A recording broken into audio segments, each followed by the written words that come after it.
maybe you cannot do it, but certainly you work. And the best. This is your family. Let's go, man.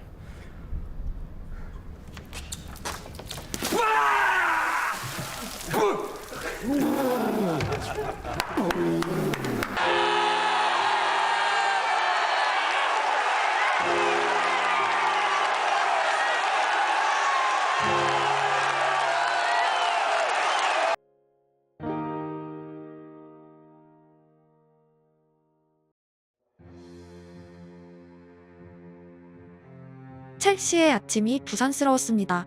그들에게 영광의 시대를 안긴 주인공 무리뉴 감독이 팀을 떠난다는 소식이 언론을 도배하기 시작했습니다. 무리뉴 첼시의 강함은 시드웨이를 통해 전달됩니다. 언론에서는 많은 문제가 있다고 했지만 내부에서는 전혀 느끼지 못했다. 선수들은 모두 하나로 뭉쳤고 그에게 등을 지지 않았다. 최근 토트넘이 원팀이 되었다는 영상을 자주 올렸고 런던에는 이전에도 같은 뉘앙스의 팀들이 있었습니다.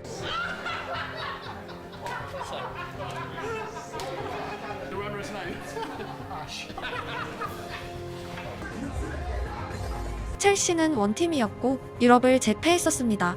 나는 내 아내를 공항에 데려다주고 있었다. 그때 무리뉴 감독의 경질 소식이 라디오에서 나왔다.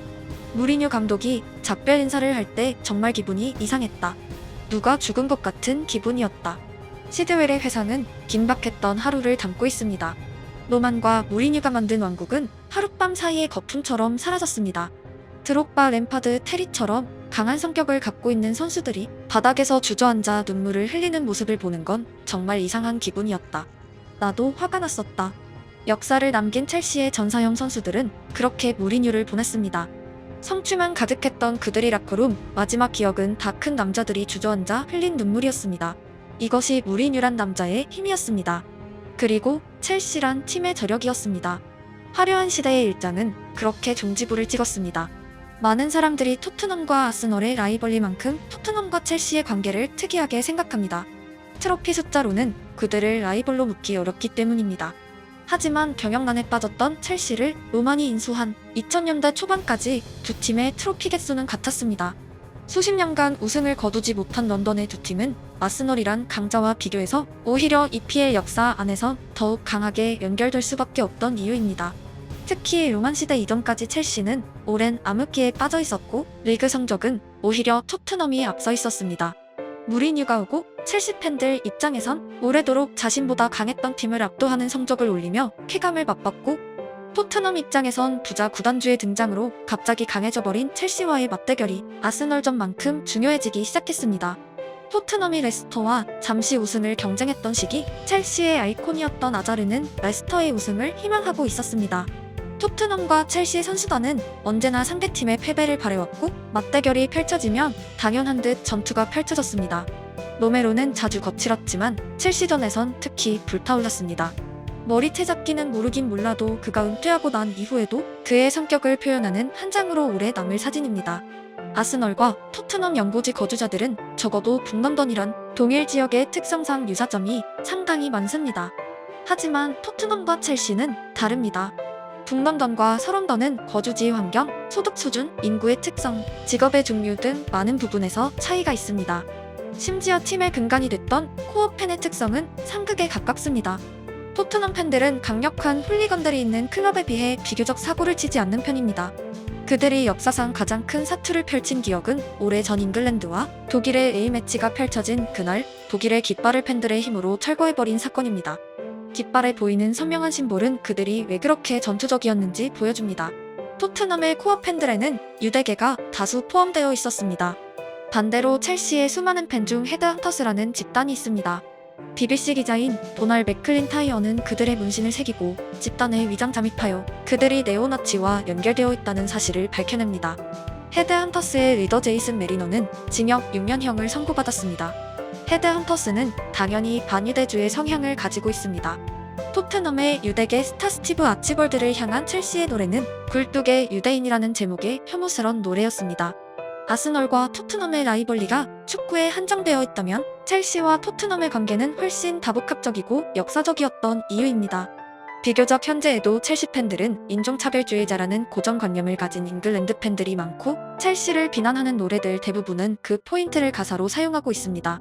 폭력이 사라져야 하는 이유는 수백 가지가 되지만 그중 하나는 바로 선량한 사람들이 입는 피해입니다.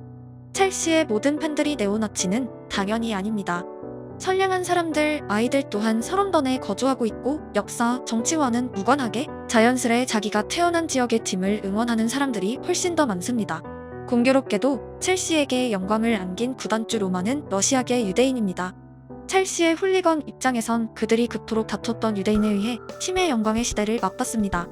당연히 로마는 첼시의 훌리건 팬들을 잉글랜드에 깔린 첼시를 향한 어두운 이미지의 제고에 노력했고 첼시는 서론던을 넘어 전 세계에 팬을 보유한 국제적인 클럽이 되었습니다. 그들의 승리가 단지 돈의 힘으로 규정하기 힘든 이유는 무리뉴라는 감독과 그의 선수들은 단지 직장 동료가 아니었기 때문입니다. 프로의 세계에서 감독이 떠난다고 주저앉아 눈물을 흘리는 사내들은 흔치 않습니다. 동시다발적인 분위기는 한 명의 성격이 아니라 라커룸의 성격입니다. 당시의 첼시 라커룸과 지금 토트넘의 라커룸은 상당히 닮아 있습니다.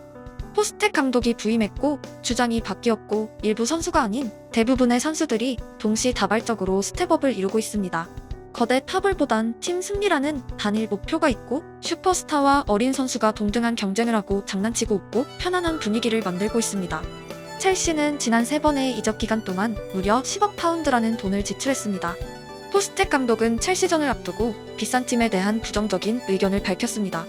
24명의 선수가 하나의 목표를 위해 헌신할 수 있는 팀과 스쿼드의 케미스트리가 목표이고 세계 최고 선수 24명을 사온다면 오히려 조화를 이루기 어려우며 그가 원치 않는 골칫거리가 발생한다는 논조입니다. 최고의 선수를 돈으로 사오는 것만이 정답이 아니었던 통계까지 말한 포스텍은 자신만의 영입 철학을 분명히 하고 있었습니다. 실제로 그는 프리시즌에 비카리오, 반더벤처럼 최고의 선수에 비해 낮은 몸값의 선수들을 영입했고 그들은 토트넘에서 최고의 선수가 되어가고 있습니다. 전혀 다른 역사를 가진 두 팀의 대결은 선수단의 구성에서도 큰 차이를 보이며 다시 한번 빅뱅을 앞두고 있습니다. 올해의 성적만으로 토트넘이 압도적이지만 첼시는 아스널을 몰아붙였고 2대2 무승부의 결과를 남겼습니다.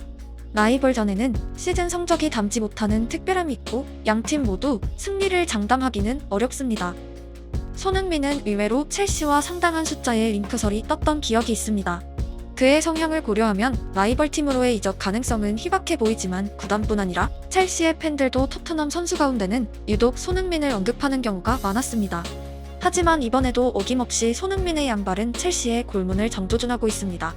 그가 경력에서 주요한 감독으로 답해온 포체티노와의 만남이지만 승부의 세계는 냉정합니다. 사우스햄튼 시절부터 포체티노가 함부르크 손흥민을 집요하게 원했던 장면들, 이후 레비가 직접 레버쿠젠으로 전용기를 타고 날아간 이적 비화, 특이한 순간들이었습니다. 토트넘의 포체티노는 구단주에게 그 외 특정 선수의 영입을 몇 년에 걸쳐 강력하게 요구했던 기억이 없기 때문입니다. 다른 팀 감독으로서 포체티노가 느낀 손흥민에 대한 위압감을 알 수 있고 정말 오랜 세월을 돌고 돌아 타팀 선수 손흥민을 만나게 되었습니다. 누구보다 손흥민을 잘 아는 포체티노가 토트넘의 공격을 막아내는 세부 전술은 관전 포인트이고 반대로 누구보다 포체티노의 축구를 잘 아는 손흥민의 침투 또한 흥미롭습니다. 월드컵에서 손흥민의 어시스트가 기록되던 순간 포체티노는 마치 아르헨티나의 득점처럼 기뻐하고 있었습니다.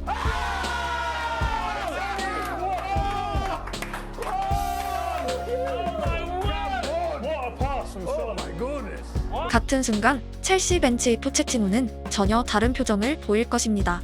영원한 적도 영원한 아군도 없습니다. 승부라는 단어는 많은 의미가 있습니다. 기억과 이야깃거리를 아는 채 서북 런던 더비가 서서히 다가오고 있습니다.